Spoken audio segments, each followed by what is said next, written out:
Olá, amigos, bem-vindos em mais um estudo no dia de hoje. Que possamos sempre rogar as bênçãos de Deus, do entendimento, da compreensão da lição, para que ela se revele dentro do nosso ser como um avivamento para o nosso espírito. Nosso livro, Jesus no Lar.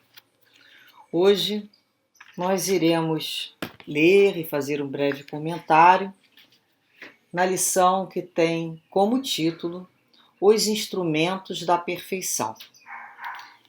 O Neio Lúcio Espírito, pela psicografia de Chico Xavier, nos diz assim: naquela noite, Simão Pedro trazia à conversação o espírito ralado por extremo desgosto. Agastara-se com parentes descriteriosos e rudes. Velho tio acusara-o de dilapidador dos bens da família e um primo ameaçara esbofeteá-lo na via pública. Guardava, por isso, o semblante carregado e austero. Quando o mestre leu algumas frases dos sagrados escritos, o pescador desabafou. Descreveu o conflito com a parentela e Jesus o ouviu em silêncio. Ao término do longo relatório afetivo, indagou o Senhor: E que fizeste, Simão, ante as arremetidas dos familiares incompreensivos? Sem dúvida reagi como devia, respondeu o apóstolo veemente. Coloquei cada um no lugar próprio. Anunciei sem rebuços as más qualidades que são portadores. Meu tio é raro exemplar de sovinice, e meu primo é um mentiroso quanto mais. Provei perante numerosa assistência que ambos são hipócritas e não me arrependi do que fiz. O mestre refletiu por minutos longos e falou compassivo. Pedro, que faz um carpinteiro na construção de uma casa? Naturalmente trabalha, redarguiu o interpelado irritadiço. Com o quê? Tornou o amigo Celeste bem-humorado. Usando ferramentas. Após a resposta breve de Simão, o Cristo continuou. As pessoas com as quais nascemos e vivemos na Terra são os primeiros e mais importantes instrumentos que recebemos do Pai, para a edificação do reino do céu em nós mesmos. Quando falhamos no aproveitamento deles, que constituem elementos de nossa melhoria, é quase impossível triunfar com recursos alheios, porque o Pai nos concede os problemas da vida de acordo com a nossa capacidade de lhes dar solução. A ave é obrigada a fazer o ninho, mas não se lhe reclama outro serviço. A ovelha dará lã ao pastor. No entanto, ninguém lhe exige o agasalho pronto. Ao homem foram concedidas outras tarefas, quais sejam as do amor e da humildade, nação inteligente e constante para o bem comum, a fim de que a paz e a felicidade não sejam mitos na terra. Os parentes próximos, na maioria das vezes, são o martelo ou o serrote que podemos utilizar a benefício da construção do tempo vivo e sublime, por intermédio do qual o céu se manifestará em nossa alma. Enquanto o marceneiro usava as suas ferramentas por fora, cabe-nos aproveitar as nossas por dentro.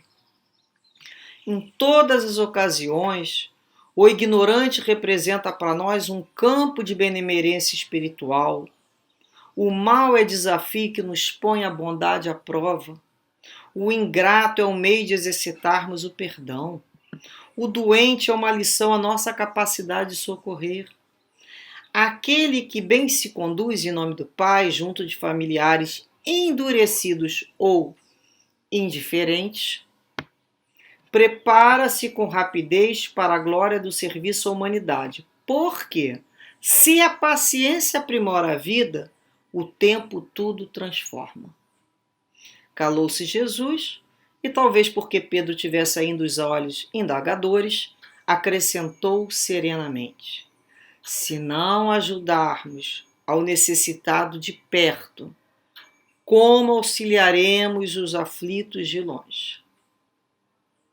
Se não amamos o irmão que respira conosco os mesmos ares, como nos consagraremos ao Pai que se encontra no céu? Depois dessas perguntas, pairou na modesta sala de Cafarnaum expressivo silêncio que ninguém ousou interromper.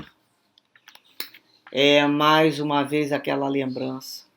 O lar é a nossa primeira escola para a nossa reabilitação e o nosso reajuste com a lei. Nós sabemos que não nos encontramos naquela família corporal ao acaso. Fomos atraídos por afinidade, fomos atraídos para aquela escola porque ali existiriam instrutores que são necessários ao nosso aprendizado. Então lá é o indiferente, é o agressivo, é aquela criatura ingrata mesmo, é aquela pessoa que representa a desarmonia, e nós vamos ter que conviver. O que Pedro fez? Pedro colocou cada um no seu lugar. Pedro colocou para fora e mostrou os defeitos, porque nós ainda não sabemos nos defender. E quando saímos para nos defender, geralmente colocamos o dedo para acusar o outro, explicando pelo outro aquilo que nós fizemos. E entramos no mesmo círculo. Ação, reação, ação, reação. Nós reagimos à ação do outro. Se nós estivermos em vigilância, quando o outro agir e nós tivermos vigilância, a gente interrompe esse círculo vicioso. E não é mais uma reação que a gente pode falar reativa ao mal.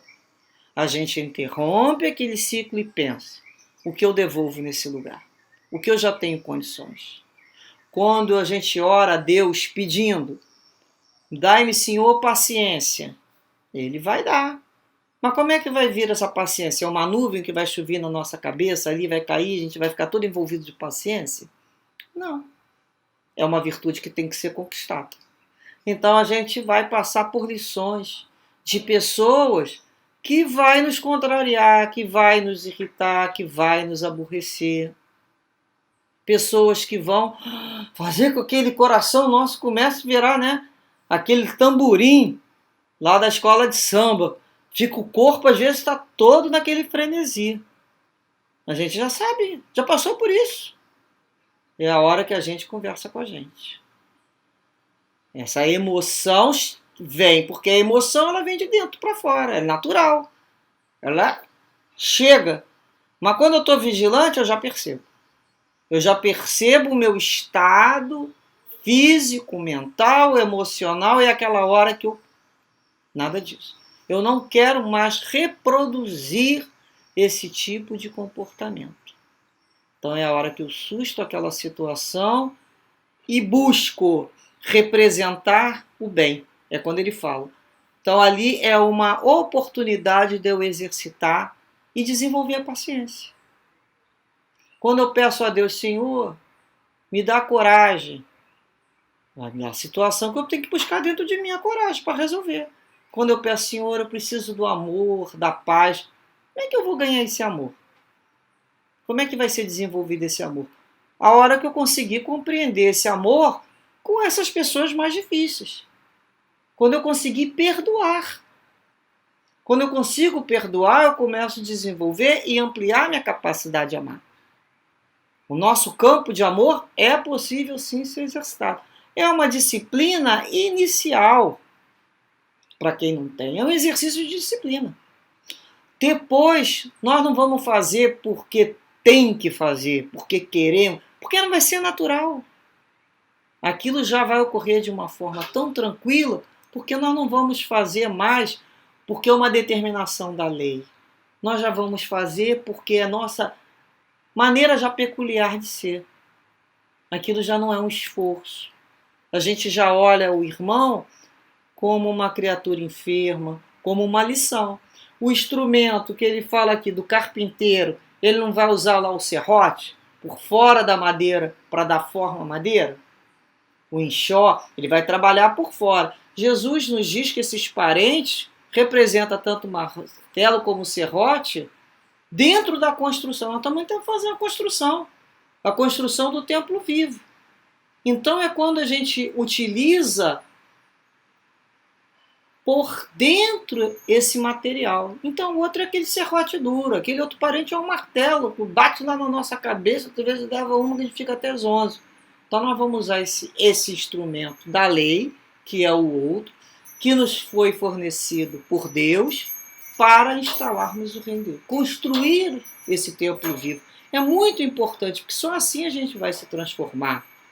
Então nós vamos ver que o combate, na realidade, é dentro de nós. É aquela marca do sacrifício pessoal. É quando vamos, aplainando o nosso ego. Vamos usar lá a plane. Então esses professores, esses familiares, são esses instrumentos, aplainador de ego. Porque vai mexer com o nosso orgulho, vai mexer com a nossa vaidade, vai incomodar o nosso egoísmo. Por isso que incomoda. Ele foi falar de mim daquela maneira, olha como ele agiu, olha como ele... Então eles são os aplainadores. Quando a gente começa a quietar e a compreender e colocar a luz do Cristo nestas emoções que chegam, nós falamos assim, o problema não é do outro, não. O problema é porque esse mal ainda reside dentro de mim. Por isso repercutiu tanto. Não foi o que o outro falou, foi como eu ouvi, foi como eu senti. Porque ele mexeu com o meu orgulho, meu amor próprio excessivo, a minha vaidade. Pedro foi mexido nisso. Então eu saí. Então é quando a gente passa, que bom que está planeando o meu ego, que bom que está me ajudando a consertar, não é assim? Então, nós lembremos sempre, que o nosso maior inimigo somos nós mesmos, quando ainda não aceitamos a lição que nos chega em todos os setores da vida, na área do trabalho, na nossa família, no nosso templo religioso. Essas pessoas são instrumentos da lei. E que se Deus deu é porque nós temos condições. Ele fala aqui, olha, recebemos do Pai. Os primeiros são instrumentos que recebemos do Pai, que constituem elemento da nossa melhoria. E Ele nos concedeu esses problemas de acordo com a nossa capacidade de lhes dar solução. O problema pede solução, mas não mais aquela solução de exterminar o outro. A solução agora é a solução cristã. Como é que nós vamos agir após a atitude do outro dentro da lei de Deus?